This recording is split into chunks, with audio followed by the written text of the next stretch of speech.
बिस्मिल्लाहिर्रहमानिर्रहीम। अस्सलाम वालेकुम। Welcome to my YouTube channel होरिया। दुल्हन का आखिरी सजदा। सऊदी अरब के खूबसूरत शहर अबहा में एक लड़की की शादी थी।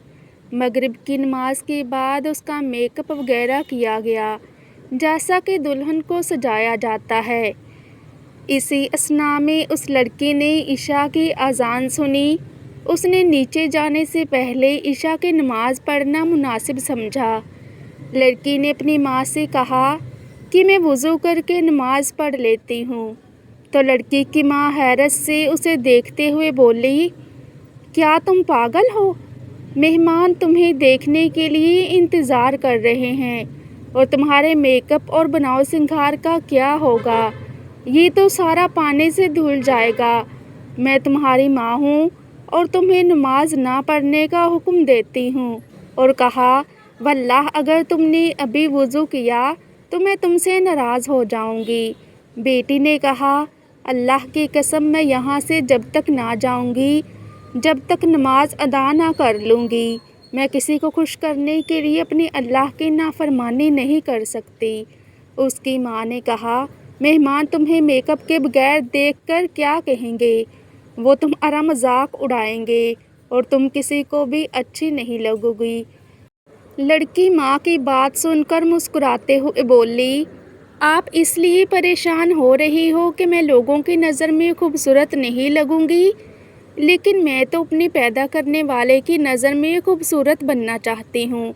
लड़की ने वज़ू किया, जिसकी वजह से उसका सारा मेकअप उतर गया, लेकिन उसे मेकअप ख़राब होने का कोई अफसोस नहीं था और ना ही लोगों के अच्छा बुरा कहने का कोई ख्याल था, क्योंकि उसे लोगों से ज़्यादा अपने अल्लाह सुब्हानहू व तआला के सामने सुरखरू होना था। उसने नमाज शुरू की और हालत सजदा में वो लुत्फ़ पाया जो बहुत कम लोगों को नसीब होता है। उसे तो पता भी नहीं था कि ये उसकी ज़िंदगी का आखिरी सजदा होगा। वो लड़की हालत सजदा में अपने खालिक हकीकी से जा मिली। क्या खूबसूरत और अज़ीमुश्शान सजदा था। वो अल्लाह को करीब करना चाहती थी। अल्लाह अज़्ज़ वजल ने उसे उस हालत सजदा में अपने करीब किया जहाँ हर मुसलमान अल्लाह के करीब होता है। अगर आप में से कोई उस लड़की की जगह होता तो क्या करता? निहायत माजरत के साथ यकीनन नमाज को ही छोड़ा जाता, जबकि ज़िंदगी का 1 मिनट का भी भरोसा नहीं है। आई होप कि आपको मेरी आज की वीडियो अच्छी लगी होगी, तो सदका जारिया समझकर दूसरों के साथ भी वीडियो ज़रूर शेयर कीजिएगा, क्योंकि आपका एक छोटा सा शेयर किसी की पूरी ज़िंदगी बदल सकता है। तो मज़ीद ऐसे ही इस्लामिक वीडियोज़ के लिए मेरे चैनल को सब्सक्राइब करना मत भूलिएगा, ताकि आपको मेरी हर नई अपलोड होने वाली वीडियोज़ का नोटिफिकेशन टाइम पर मिलता रहे। जज़ाकल्लाह। खुश रहें और खुशियाँ बाँटें।